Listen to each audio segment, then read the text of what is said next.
പിതാവിന്റെയും പുത്രന്റെയും പരിശുദ്ധാത്മാവിന്റെയും നാമത്തിൽ ആമേൻ. ഇവിടെ ഇന്ന് ജനുവരി 9 വെള്ളിയാഴ്ച.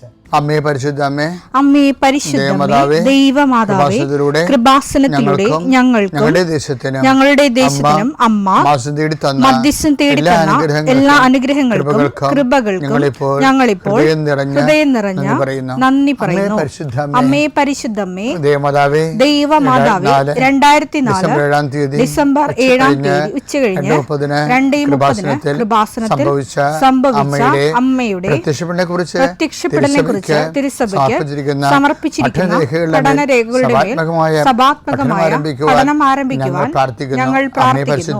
അമ്മേ പരിശുദ്ധമേ, ഭൂസ്വർലോകങ്ങളുടെ രാജ്ഞിയായ അങ്ങേയ്ക്ക് ഭൗമസംരക്ഷണത്തിനായി പ്രപഞ്ചപ്രകൃതിയെ തന്നെ തിരുസഭ പ്രതിഷ്ഠിക്കുവാൻ ഈ പ്രത്യക്ഷീകരണം വഴി ഇടയാക്കണമേ. പരിശുദ്ധമേ, ജപമാല മാതാവേ, സകല കൃപാസനം പ്രാർത്ഥനയോടും ചേർത്ത് ഞങ്ങളിപ്പോൾ പ്രാർത്ഥിക്കുന്ന ഈ കുടുംബത്തിന്റെ പ്രത്യേക നിയോഗം പറ മക്കളെ.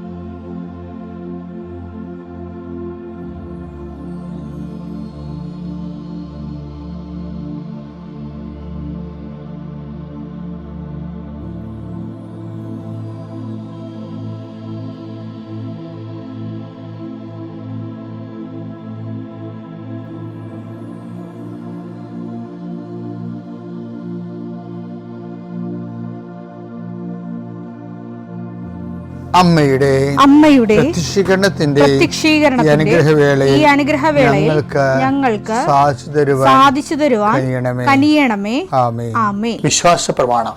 സർവശക്തനായ പിതാവും ആകാശത്തിന്റെയും ഭൂമിയുടെയും സൃഷ്ടാവുമായ ദൈവത്തിൽ ഞാൻ വിശ്വസിക്കുന്നു. അവിടുത്തെ ഏകപുത്രനും ഞങ്ങളുടെ കർത്താവുമായ ഈശോമിശിഹായിലും ഞാൻ വിശ്വസിക്കുന്നു. ഈ പുത്രൻ പരിശുദ്ധാത്മാവിനാൽ ഗർഭസ്ഥനായി കന്യകാമറിയത്തിൽ നിന്ന് പിറന്ന് പൊന്തിയോസ് പീലാത്തോസിന്റെ കാലത്ത് പീഡകൾ സഹിച്ച് കുരിശിൽ തറയ്ക്കപ്പെട്ട് മരിച്ച് അടക്കപ്പെട്ട് പാതാളങ്ങളിൽ ഇറങ്ങി മരിച്ചവരുടെ ഇടയിൽ നിന്ന് 3-ാം നാൾ ഉയർത്ത് സ്വർഗത്തിലേക്ക് എഴുന്നള്ളി സർവശക്തിയുള്ള പിതാവായ ദൈവത്തിന്റെ വലതുഭാഗത്തിരിക്കുന്നു. അവിടെ നിന്ന് ജീവിക്കുന്നവരെയും മരിച്ചവരെയും വിധിക്കുവാൻ വരുമെന്നും ഞാൻ വിശ്വസിക്കുന്നു. പരിശുദ്ധാത്മാവിലും ഞാൻ വിശ്വസിക്കുന്നു. വിശുദ്ധ കത്തോലിക്കാ സഭയിലും പുണ്യവാന്മാരുടെ ഐക്യത്തിലും പാപങ്ങളുടെ മോചനത്തിലും ശരീരത്തിന്റെ ഉയർപ്പിലും നിത്യമായ ജീവിതത്തിലും ഞാൻ വിശ്വസിക്കുന്നു. ആമേൻ. സുഖസ്ഥനായ ഞങ്ങളുടെ പിതാവേ, അങ്ങയുടെ നാമം പൂജിതമാകണമേ. അങ്ങയുടെ രാജ്യം വരണമേ. അങ്ങയുടെ തിരുമനസ് സ്വർഗത്തിലെ പോലെ ഭൂമിയിലും ആകണമേ. അന്നു വേണ്ടുന്ന ആഹാരം ഇന്ന് ഞങ്ങൾക്ക് തരണമേ. ഞങ്ങളോട് തെറ്റ് ചെയ്യുന്നവരോട് ഞങ്ങൾ ക്ഷമിക്കുന്നത് പോലെ ഞങ്ങളുടെ തെറ്റുകൾ ഞങ്ങളോടും ക്ഷമിക്കണമേ. ഞങ്ങളെ പ്രലോഭനത്തിൽ ഉൾപ്പെടുത്തരുതേ, തിന്മയിൽ ഞങ്ങൾ രക്ഷിക്കണമേ. ആമേൻ. നന്മ നിറഞ്ഞ മറിയമേ, സ്വസ്തി. കർത്താവ് അങ്ങയുടെ കൂടെ സ്ത്രീകളിൽ അങ്ങ് അനുഗ്രഹിക്കപ്പെട്ടവളാകുന്നു. അങ്ങയുടെ ഉദരത്തിൻ ഫലമായി ഈശോ അനുഗ്രഹിക്കപ്പെട്ടവനാകുന്നു. പരിശുദ്ധ മറിയമേ, തമ്പുരാന്റെ അമ്മേ, പാപികളായ ഞങ്ങൾക്ക് വേണ്ടി ഇപ്പോഴും ഞങ്ങളുടെ മരണസമയത്തും തമ്പുരാനോട് അപേക്ഷിക്കണമേ. ആമേൻ. കർത്താവേ, നിന്റെ ഉന്നതമായ നാമത്തിന് സ്തോത്രം ചെയ്യുന്നു. കർത്താവേ, ഇന്ന് യാത്ര ചെയ്യുന്നവരെ അവരുപയോഗിക്കുന്ന രേഖകൾ, ഓരോ രേഖകളെയും ഞാൻ കർത്താവിന് സമർപ്പിക്കുന്നു. നിങ്ങളുടെ സർട്ടിഫിക്കറ്റുകൾ, പ്രമാണങ്ങൾ, പാസ്പോർട്ടുകൾ, നിങ്ങളുടെ അപേക്ഷാ ഫോമുകൾ, നിങ്ങളുടെ ബാങ്ക് രേഖകൾ കർത്താവ് സ്പർശിക്കട്ടെ. ഇതുമായി കടന്നു പോകുന്നത് ഇതൊന്നും നഷ്ടപ്പെടാതിരിക്കാൻ കർത്താവിൻ്റെ വിശുദ്ധ മുദ്ര വെക്കട്ടെ. അത് ആർക്ക് കൊടുക്കുന്ന സ്വീകരിക്കുന്നതിന് പരിശുദ്ധാത്മ നിറയുകയും നിനക്ക് ദൈവഹിതമാണെങ്കിൽ നിനക്ക് അനുകൂലമായ തീരുമാനം എടുത്തുകൊണ്ട് നിന്നെ സന്ധിക്കാൻ ഇടവരുത്തട്ടെ പ്രാർത്ഥിക്കുന്നു. മത്സ്യത്തൊഴിലാളികളുടെ അവരുടെ ജീവിത മേഖലകളിലെ സാമ്പത്തികമായ ബാധ്യതകളും കടങ്ങളുള്ളവരെ കർത്താവ് ഏറ്റെടുക്കട്ടെ. ഏല കൃഷിക്കാർ, റബ്ബർ കൃഷിക്കാർ, റബ്ബർ ടാപ്പ് ചെയ്യുന്നവർ, അതുകൊണ്ടെല്ലാം ഉപജീവനം നടത്തുന്നവർ, പലതരത്തിലുള്ള ഉൽപ്പന്നങ്ങൾ, കാർഷിക ഉൽപ്പന്നങ്ങൾ വിറ്റുമാറാതിരിക്കുന്നവരും, അത് വിറ്റുമാറിയില്ലെങ്കിൽ ജീവിത കാര്യങ്ങൾ നിറവേറാതെ തടസ്സപ്പെട്ട് കിടക്കുന്നവരെ ഈശോ നാമത്തെ ആശീർവദിക്കുന്നു. വിറ്റുമാറാനുള്ള സാധനങ്ങൾ, വള്ളങ്ങളുണ്ടാകും, വലകളുണ്ടാകും, വീടുണ്ടാകും, സ്ഥലമുണ്ടാകും, ഇങ്ങനെയെല്ലാം അതെല്ലാം പെൻഡിങ്ങിൽ കിടക്കുന്ന കാരണം നിൻ്റെ കടങ്ങളുടെ പലിശകൾ കൂടുന്നവരുണ്ട്. കർത്താവേ, ഞാൻ അവരെ കൃപാസ്ഥാനത്താരെ ജീവനോടെ പ്രത്യക്ഷപ്പെട്ട മാതാവിൻ്റെ പ്രത്യക്ഷീകരണത്തിൻ്റെ ആ അടിസ്ഥാനത്തിൽ യേശുവിൻ്റെ നാമത്തിൽ ഞാൻ മക്കളെ ആശീർവദിക്കുന്നു. തടസ്സമുള്ള മക്കളെ കർത്താവിൻ്റെ നാമത്തിൽ ഞാൻ സാക്ഷ്യം പറയാനുള്ള അനുഭവം കിട്ടാൻ വേണ്ടി ഈശോ നാമത്തിൽ ആശീർവദിക്കുന്നു. പിതാപുത്രനും പരിശുദ്ധാത്മാശ്വരത്തിൽ നീക്കുക. എൻ്റെ പ്രിയപ്പെട്ടവരെ, കേരള സഭാ ചരിത്രത്തിലെ രസകരമായ ചില അധ്യായങ്ങളുണ്ട്.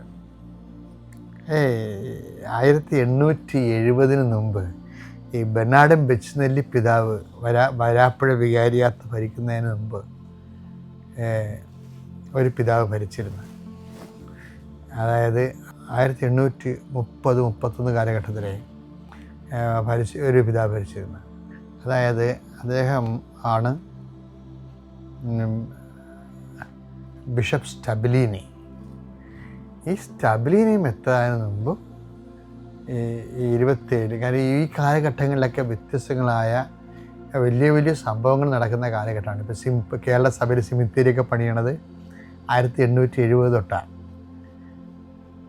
ആ കുറേ നല്ല ഭക്ത കൃത്യങ്ങളും പരസ്യ പ്രവർത്തികളുടെ പുതിയ അധ്യായങ്ങളുണ്ടായിരുന്നു. ഇനി ഞാൻ ആ ഭാഗങ്ങളൊക്കെ വായിച്ചുകൊണ്ടിരുന്ന സമയത്തെ പെട്ടെന്ന് ഒരു പിതാവിൻ്റെ പേര് ഞാൻ മറന്നുപോയി. അതായത് ഒരു പിതാവ് എൻ്റെ കാലത്ത് നമ്മുടെ കത്തോലിക്ക സഭയിൽ തന്നെ കുമ്പസാരിക്കണമെങ്കിൽ പൈസ കൊടുക്കണമായിരുന്നു. അത് നമ്മൾ പൈസ കൊടുക്കുക 2 അണ 4 അണയൊക്കെ കൊടുക്കുന്നത്. അക്കമ്മ പറഞ്ഞത് 4 അണ. ഒന്ന് കുമ്പസാരിക്കുമ്പോൾ ഇങ്ങനെ കുമ്പസാരിച്ച് പാപമോചനം ശ്രമിക്കുമ്പോൾ ആ അച്ഛൻ്റെ നിത്യവൃത്തിക്ക് വേണ്ടി നമ്മൾ 2 അണ അല്ലെങ്കിൽ 4 അണ അല്ലെങ്കിൽ 1 അണ കൊടുക്കും. അപ്പോൾ ഈ ഒരു പിതാവ്, ബെച്ച്നെല്ലി പിതാവിനേക്കാൾ മുമ്പ് ഒരു പിതാവ് വന്നായിരുന്നു. അങ്ങേര് പറഞ്ഞ് പാവപ്പെട്ടവർക്ക് 4 അണ പോലും ഇല്ലാത്തവരുണ്ട്. അപ്പോൾ അത് സഭയുടെ പഴയ കാലമൊന്ന് ചിന്തിക്കണേ. അപ്പോൾ നിങ്ങൾ എന്ത് ചെയ്യണം, നിങ്ങൾ അരി കൊടുത്താൽ മതി എന്ന് പറഞ്ഞ് കുമ്പസാരിക്കണേന്. അച്ഛൻ കുമ്പസാരി കഴിയുമ്പോൾ നമ്മൾ 2 നാഴി അല്ലെങ്കിൽ 4 നാഴി അരി കൊടുക്കും അച്ഛൻ. അതൊരു കാലം അത് ചിന്തിച്ചേക്കേ. അതെന്താ വെച്ചാൽ അത് പണ്ട് ഈ ബാർട്ടർ സിസ്റ്റം എന്നും പറയുന്ന സംഭവം ഉണ്ടായിരുന്നു. എനിക്കറിയാമല്ലോ അല്ലേ. നാണയമൊക്കെ കണ്ടുപിടിക്കണ മുമ്പും ആൾക്കാരുടെ ഈ നാണയമൊക്കെ എത്തിച്ചേരണ മുമ്പും ആൾക്കാർ ചെയ്യണത് നമ്മളിപ്പോൾ വസ്തു കൊടുത്ത് വസ്തു വാങ്ങും. വസ്തു എന്ന് വെച്ച് കഴിഞ്ഞാൽ എന്താണ്, ഇപ്പം നമുക്ക് നമ്മുടെ വീട്ടിൽ കിഴങ്ങ്, ചേമ്പ്, അതുപോലെ തന്നെ കാച്ചിലൊക്കെ ഉണ്ടാവും. അപ്പോൾ നമുക്ക് മീനാണ് വേണ്ടത്. അപ്പോൾ നമ്മൾ ചന്തയിൽ കൊണ്ടുപോകും. ചന്തയിൽ കൊണ്ടുപോയിട്ട് ഈ കാച്ചിൽ മീൻ തരാൻ സാധ്യതയുള്ള ആൾക്കാർക്ക് കാച്ചിൽ ആവശ്യമുള്ളവരുണ്ടാവും. അവർക്ക് കാച്ചിൽ കൊടുത്തിട്ട് മീൻ വാങ്ങിക്കും. അതിനാണ് വസ്തു കൊടുത്തിട്ട് വസ്തു വാങ്ങിക്കണം, ബാർട്ടർ സിസ്റ്റം. ചില സമയത്തുണ്ടല്ലോ നമ്മുടെ ഈ പ്രാർത്ഥനാ ജീവിതവും ഒരു ബാർട്ടർ സിസ്റ്റം പോലെയാണ് ചില ആൾക്കാർ കൈകാര്യം ചെയ്യണത്. നമ്മളൊരു ലോഡ് സ്വർഗസ്വനായ പിതാവ് കയറ്റി അയക്കും. എന്നിട്ട് നമ്മളെ മാളെ കെട്ടിച്ചെടുക്കും, വസ്തു വിറ്റെടുക്കും. ഇങ്ങനെ ദൈവത്തിനൊരു വസ്തു കൊടുത്തിട്ട് നമ്മൾ വേറൊരു വസ്തു എടുക്കണ രൂപത്തിൽ. കാര്യം ഈ ഒരു ബന്ധമൊന്നും അധികകാലം നീണ്ടു നിൽക്കത്തില്ല, ദൈവമായിട്ട് പറ്റത്തില്ല. ഒന്നാമത്തേൽ ഈ അമേരിക്കയിലോട് ചെമ്മീൻ വിടണ പരിപാടിയാണ് നമ്മുടെ പ്രാർത്ഥനയ്ക്കുള്ളത്. അമേരിക്കയിലോട് ചെമ്മീൻ കയറ്റി വിടുമ്പോൾ തന്നെ എന്ത് ചെയ്യും, അവർ അത് റിജക്റ്റ് ചെയ്യും. അതിൻ്റെ അകത്ത് ബാക്ടീരിയ ആണെന്ന് പറഞ്ഞ് റിജക്റ്റ് ചെയ്യും. അപ്പോൾ മനുഷ്യന്മാർ വരെ ബാക്ടീരിയ ആണെന്ന് റിജക്റ്റ് ചെയ്യും. അപ്പോൾ ഇതുപോലെ നമ്മളെ കയറ്റി വിടുന്ന ജപമാലയും അല്ലെങ്കിൽ സ്തുതിപ്പും ആരാധനയും ഒക്കെ ദൈവം ഈ കയറ്റി വിടുന്നത് ദൈവം ബാക്ടീരിയ ആണെന്നും പറഞ്ഞ് റിജക്റ്റ് ചെയ്യും.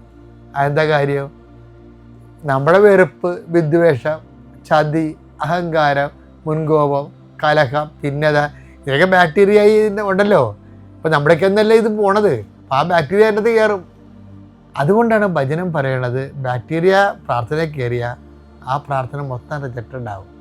അതുകൊണ്ടാണ് ഭജനം പറയണത്, വിശുദ്ധി കൂടാതെ ദൈവത്തെ പ്രസാദിപ്പിക്കുക സാധ്യമല്ല. എബ്രായർ 12:14.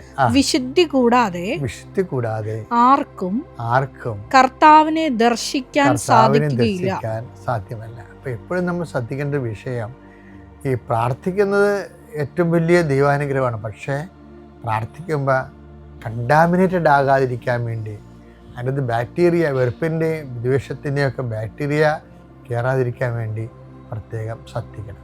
അപ്പോൾ ഈ പ്രാർത്ഥനയെല്ലാം ദൈവം അക്സെപ്റ്റ് ചെയ്യും. നമ്മളെ കൃപ കൊണ്ട് നമ്മളെ വിശ്വാസം വളർത്തുകയും നിലനിർത്തുകയും ചെയ്യും.